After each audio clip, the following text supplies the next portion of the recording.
هغې لکه په دې وېرېده چې یاره خلک به څه وایي او ملګري به هم څه وایي او دکه خلک به څه وایي، یو خوا پښتو بل خوا جانان دی، زه د پښتو زنځیر شلوم جانان لازمه. او ما ورته چونکې زه آرټسټ یم او زما کار داسې دی چې دا د فیلډ ورک دی، نو ځکه په کوهي کې بنده ناسته یم نو تر قیامته پورې دې نه بیا زه څه جوړولی نه شم. نو د دې لپاره ما ډېر غټ یو فایټ کړی، جدوجهد مې کړی دی. زه دا وایم چې اول چې یو کس څه خبرو کې زه ثابتول څه غواړي، لکه دونه موقع والا ورکوي چې لږ ټایم والا ورکوي چې هغه په هغه خپلې خبرې باندې څه کار وکړي. مازغه مې د خپل فکر پیروکار توقف کړي، کمړو ما ګردې مې یو بیمار توقف کړي چې ګوتې د خپل قام د رڼا په لور ټکېږي، دا سترګې مې د هغه خلکو لار توقف کړي. سلامونه او احترامات قدرمنو، زه سیام خان یو وارې بیا ستاسو په درانه چوپړ کې حاضر یم. ګرانو کتونکو، دا شیبې په پېښور غني خاوره کې را سره ډېره محترمه جلوت خما څوک چې دغه پښتني خاورې د پینټینګ د لارې دغه پښتني طبقې ته دغه ځپلي قام ته ښکلاګانې وربخي. د یادونې وړ دا دي چې څومره هم غریب ولس دی، که د 10 روپو مزدوري کوي یا که یتیمان دي، دلته راځي او پرې ورته دوی دغه هنر ورښیي. ډېره محترمه میډم جلوت خما را سره په نننۍ مرکه کې ملګرې ده. یو شمېر پوښتنې به لرو. میډم ګېډۍ مننه چې وخت مو راکړ. السلام علیکم. ډېره زیاته مهرباني او مهرباني خو ستاسو چې د دومره لرې نه راغلي او د تکلیف مو کو، نو د دې لپاره زه او زما ارګنایزیشن تاسو سپیشل شکریه ادا کوي. خوشحاله شوم چې خپل غږ را سره شریکوئ، که خپله پېژندګلو را سره وکړئ نو خوند به وکړي. زما نوم جلوت خما دی. بیسیکلی کاکا صاحب زیارت نه تعلق ساتم اور پینټینګ سره خو ډېر د بچپن نه لکه زما یو تعلق دی، 7 کال عمره داسې لکه زما د پینټینګ سره یو مشغلتیا ولا تاسو ویلی شوي، خو اوس خو لکه زما پروفیشنل هم دی. او جی دا راته ووایئ چې په پښتنه ټولنه کې بیا ټولنیز راتګ که مونږ ووایو په ساده پښتو کې سوشل میډیا ته راتګ بیا د یو فیمیل د یو پښتني ځکه ووایم دا ډېر د یادونې وړ ده، خو بیا هم ځینې خلک نیوکې کوي، ځینې خلک تورونه لګوي چې یاره د پښتني جینۍ په سوشل میډیا باندې راتګ کول، اگر چې څنګه چې ما یادګیرنه وکړه دا یو ځانګړی کار دی. بلکل څه ستونزې مو فیس کړي، دغه خنډان راتېر شوي که په بشپړه توګه موږ سره شریک کړي. ډېرې زیاتې مسلې وي. زه به وایم چې ما خو ډېرې زیات خپل انټرویوز کې مخکې هم ویلي دي چې بذات خود پښتونتیا چې کومه ده دا ځان له ډېر لوی چیلنج دی، ځکه چې په دې یو پښتو کې دومره چیلنجز مقابلې مونږ کوو چې د هغې څه شمار نشته. نو ظاهره خبره ده، زه د میا فیملی نه یم، د کاکا صاحب میاګانې یو، نو زموږ خو ظاهره خبره ده لږ یو مختلف لکه یو نمبر نور هم د خلکو نه لکه د پردې او د هرې خبرې پابند یو، اور د کرنګ روریان مې ایجوکیټډ دي، مختلف سرکلز کې کینی. نو ډېره زیاته مسله وه سپیشل د میډیا خلاف، خو لکه دومره سخت و چې زه تاسو له ویلی نه شم. لکه تاسو خپله اندازه لګولی شئ چې څنګه د پښتنو د ټولو د کورونو یو سیټ اپ وي. خو ما ورته چونکې زه آرټسټ یم او زما کار داسې دی چې دا د فیلډ ورک دی، نو ځکه په کوهي کې بنده ناسته یم نو تر قیامته پورې دې نه بیا زه څه جوړولی نه شم. نو د دې لپاره ما ډېر غټ یو فایټ کړی، جدوجهد مې کړی دی، او سپیشل یو 2 کاله خو مې دومره لکه د دې لپاره یو داسې بایکاټ هم کړی دی او ډېرو سختو نه تېره شوې یم. اور هغې لکه په دې وېرېده چې یاره خلک به څه وایي او ملګري به هم څه وایي او دکه خلک به څه وایي. خو لکه شکر دی یو وخت اوس داسې راغو او زموږ ماشاءالله بل ورځ یونیورسټي یو کال وشو، نو ما لکه د خپل ځان او د خپل ذاته داسې ثابته کړې د هغې هغه اندازې ټولې غلطې، اور دومره لکه یو ښه طریقې سره ما دا خپل پروسس وچلولو چې اوس الله تعالی شکر دی چې تاسو ښه یو اراده مضبوطه وي، نو زه وایم چې داسې ډېرې خبرې بیا وروسته پاتې شي. او نن یو داسې موړ باندې یم چې زما خاندان هر کس ما سره دی. یوازې د پېښور خلک نه، زه په دعوه سره دا خبره کوم چې د ګردې پښتونخوا خلک به تاسو باندې ویاړ کوي، ستاسو شانته کې پېغلو دا دغه ټولنې ته ضرورت دی. دا راته ووایي چېرته نه مو زده کړې وکړې، دا خو ډېر ځانګړی کار دی، ډېر ګران کار دی، ټف کار دی، دومره سخت انځورګري تاسو کوئ، نو چېرته نه مو زده کړې وکړې که راته د دې خو شروعات ما د تاسو ته وویل چې لکه د 7 کالو د عمره داسې ما کړې وه. زموږ کور سره یو آرټ ټیچر به اوسېدو، نو زه به ډېر ماشوماري نه هغه سکول نه به چې راغلم نو زموږ زوړ کور دی سټي سایډ ته دی، نو هغه پخواني کورونه که ستاسو چېرته کتلي مې یاداشت کې چېرته ټي وي کې چېرته بل دغه ته، نو هسې کړکۍ به بره هغه له ولاړ وم، نو هغه به لاندې خپل کار کولو. نو هسې لکه هغه یو شی مې دننه موجود و، زه خو ډېره وړه وم نه پوهېدم 7 کالو کې، نو دکه رنګه زما والده صاحبه دی خدای وبخښي هغې زه یو ورځ وروستم،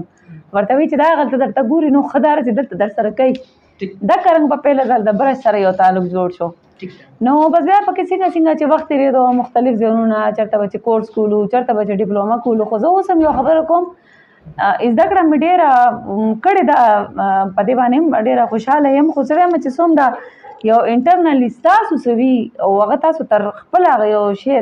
تشخیص نه کړي خپل هم نه راوستي د دنیا یو کسر کې هغه خبره نشي اچولی یو خوا پښتو بل خوا جانان دی زه د پښتو زنځیر شلوم جانان لازمه دغه خبره مو څنګه په دروغ باندې ثابت کړل یا کور والا ته مو ښودلی چې جلوت خو ما ډېره مخکې لاړله جلوت ما زه دا ویم کنه چې هغه پښتنه ده هغه هر کس دی که پاکستانی دی که هندوستانی دی که د دنیا هر کس زما خبره اوري یا په پښتو پوهېږي زه دا وایم چې اول چې یو کس څه خبرو کې زه ثابتول څه غواړي لکه دونه موقع والا ورکوي چې لږ ټایم والا ورکوي چې هغه په هغه خپلې خبرې باندې څه کار وکړي څه انجام طرف ته روان شي نو تاسو وګورئ چې یاره لاره یې سمه نه ده یا څه ښه یا بد هر قسمه نتایج بیا روځي د هغې مطابق به انسان څه فیصله وکړي چې یاره موږ درته ویلې چې نشي کولی نو کښېنه نو چې یو کس تاسو ګورئ چې بهی لارې سیده ده یو لارې نیولې او څه د دننه څه یو ولوله ده یو جذبه ده څه کول غواړي نو کم از کم دومره ټایم وله ضرور ورکوئ نو زه وایم زما خو ته دوه ټکي بانه شو چې څنګه د غریبانو ماشومانو سټریټ کډز دپاره به زما ذهن کې وه همیشه چې یاره وای نو چې که د دې په لاس کې پین نشته دی نو ولې نه چې برش والا ورکړم د برش مقابله خو هم کیدی شي د ایجوکیشن مقابله خو نه ده خو هغه د خیر غوښتنه ده هغه د کباړ راغونډونه نه کیدی شي چې دا هنر یې په کار راشي نو زما مین کار په دې نه دی چې صرف په آرټ باندې دی دا لیک نہیں سکتے بنا تو سکتے ہو دیکھو خو یو سمندر دی خو آرټ چونکې زما پیلنی شوق دی زما پیشن دی زما یو جنون دی نو ما شروعات چونکې د آرټ نه کړي د هغې د وجې نه لکه دا خبره دې سره زیاته وتړلې شوه ټیک ده کله دغې خبرې سپیناوی راته وکړي کوم خلک تاسو سره د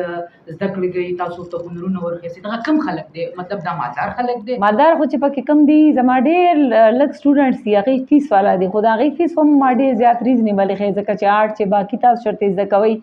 نو دا 15-20 هزار خو هم فیس دی د دې هر ځای کې نو ما هغې دپاره هم دومره نارمل فیس ښیی دی چې 2000 2500 3000 چې بهی یو عام قسم چې څوک شوق لري هغې زده کولی شي پیله خبره خو بیا هم زه لکه د هغې دپاره بیا هم لکه دومره زه څه ډېر زیات دغه نه کوم چې ډېر ایډورټایزمنټ وکړم چې فیس والا ماشومانو زه جمګټه جمع کړم نه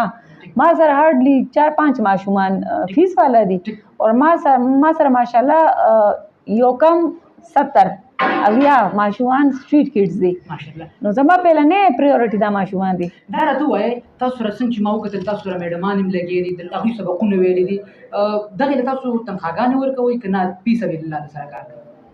ما سره اکچولی 2 ټیچرز داسې دي چې د هغې له زه پی ورکوم کمپیوټر ټیچر دی زموږ آرټ ټیچر دی چې پکې موږ سره مدد کوي خو باقي چې کوم دی نو ویلینګلی زما کزنز وغیره دي ما سره په انګلیش کې دي اردو کنورسیشن کې دي نو دا کرنګداره چې لکه یو مکس دغه وله ویلی شي چې فیس هم دی او فی سبیل الله هم ده د پینټینګ سره سره تاسو څنګه چې ویلې استادي هم کوئ که نه نه زما ټول اوورال کار چې دی ټول په دې اداره کې دی نو دې کې زموږ څنګه چې پینټینګ کلاس دی نو دا کرانګې پکې زموږ فیشن بیوټیشن دا پکې مخکې را روان ټایم کې انشاءالله شامل دي اوس پکې کیلیګرافي د زموږ لکه مین کارونه پکې کمپیوټر دی انګلیش دی موږ یو چې دا نه چې صرف په سکل باندې دی کار کوي لکه چې دی له پکې ایجوکیشن هم ورکو چې په هر میدان کې انشاءالله دی مخکې وي فیمیل ماشومان یې سره پکې شته دي ما سره فیمیل ماشومان شته خو مارننګ کې وي چې کوم لیوله پورې ماشومان یې که نه غټ نه ما سره پکې وړي دي لکه ډېر زیات د لویو دغه پکې لا موږ دومره انتظام نه دی کړی ځکه چې ما سره پکې هلکان چې دي انډر 16 دي نو زما ځای چونکې دومره غټ نه دی نو زه لکه دونه پورشن لا فی الحال نشم ډیوایډ کولی انشاءالله را روان وخت کې چې لکه لوی اداره شي نو دا چې بیا به ورکې د هر ایج د فیمیل دپاره بیا دلته کې ځای وي دا راته ووایه چې دې نه ستاسو کورس څومره وخت کې مکمل کېږي او بیا چې مطلب دا کورس وکړي نو کم طرف ته ستاسو شاخونه تللي وي زموږ چونکې لا صرف یو کال شوی دی نو لا خو زه کورس په داسې ویم چې لا 15 هلکان داسې دي چې اوس په ایګزیبیشن کې پارټیسیپیشن کوي هغوی دا زه چې زه والا آرټسټ ویلی شم چې لکه د هغې کار دومره قدرې ښه دی خو دا ده چې لکه مکمل خو لا داسې نشي فارغې دی څومره چې ټایم تېروي تجربه کېږي نو دکه د کرنګ به وخت سره مخکې کېږي ځکه چې دا خو لکه دومره اسان کار نه چې څوک وایي چې ما 2 میاشتو کو یا ما 6 میاشتو کې بس برابر شو دا کم از کم 1-2 کاله دا ټایم غواړي ګېډه مننه چې وخت مو راکړ ډېره مهرباني زموږ کتونکو دا وویل جلوت خما څنګه چې ما ستاسو ته دغه معرفي کړه د خپرونې په پیل کې زموږ خپرونه پای ته رسي چېرته چې مې ښاده باده وبریاني